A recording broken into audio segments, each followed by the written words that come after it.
I am so glad you are here. It is Energy Sunday in my world. So let's talk about what it feels like when you work with energy. How do you know anything is going on?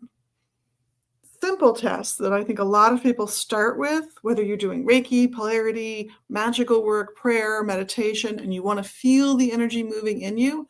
Simple one I know is start by putting your hands together, rubbing them really fast, getting them warm because that's a form of energy, and then see where there's a natural instinct to slow down or where the heat increases or tingling increases. For me, it's about right here today. And you can start with that.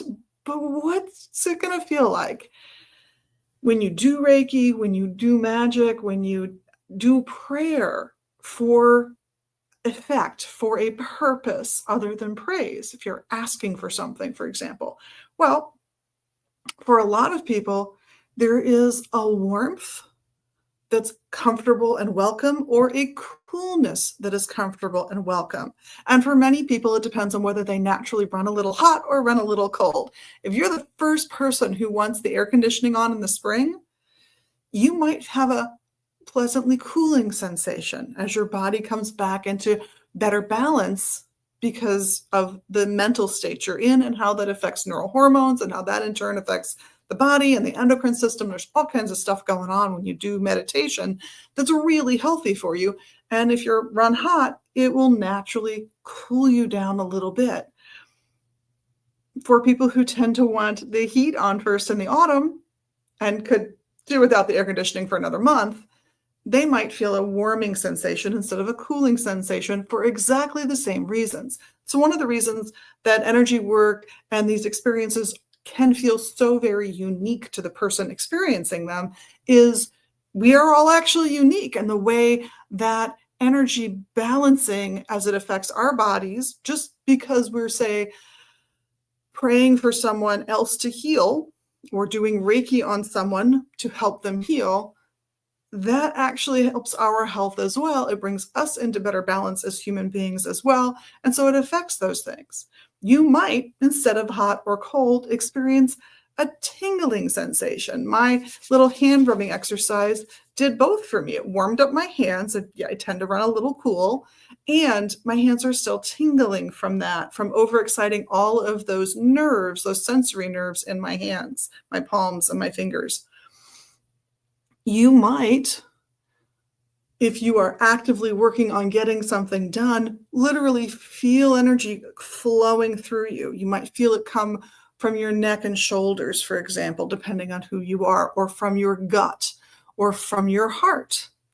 Or it might be that you feel something in your head. I have done energy work and absolutely felt a band around my head for no reason that relates directly to anything. Just my sensation in those instances doing that kind of energy work. There are others who actually will find themselves experiencing a guiding hand.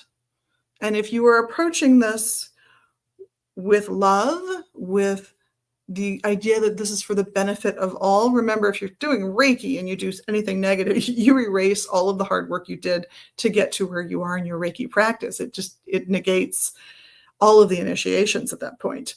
But for any form of energy work, if you are approaching it with positivity and you feel a guiding hand, I would assume that that is a deity that you respect and love and admire and worship, or an angel, some other entity that's a positive one there that you respect, or a relative who understands what you're doing, has passed, and is there to help focus you and help you reach your goals. Those are all good forms of guides. And you definitely want to follow your gut with that. If you feel something's off, just stop the working you're doing. Clear your space. How do you clear your space? Oh, there's lots of ways. Lavender, sage, myrrh, frankincense. These are all options. Energy work, pudding stones. There's all kinds of wonderful ways of clearing space. Establish your new boundaries. Create a circle. do eggshell around the borders of your space. Again, pudding stones, actually do both. And try again when you're in the right mindset. But what you will feel will be unique to you, but will be often palpable in some fashion.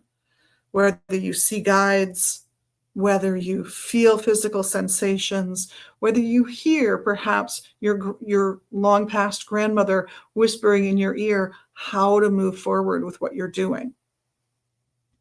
Hold tight, trust your instincts, and as long as you're moving forward with love and compassion and patience, you're going to get there. On behalf of myself, Liz, and the rest of the crew here at Magus Books and Herbs at 2520 Central Avenue Northeast in Minneapolis and online at magusbooks.com, we thank you. We really do thank you for being your magical selves and, of course, doing all the little magical things you can do here. Click like, subscribe, comment, etc. Have a wonderful week, and we will see you soon. Blessed be.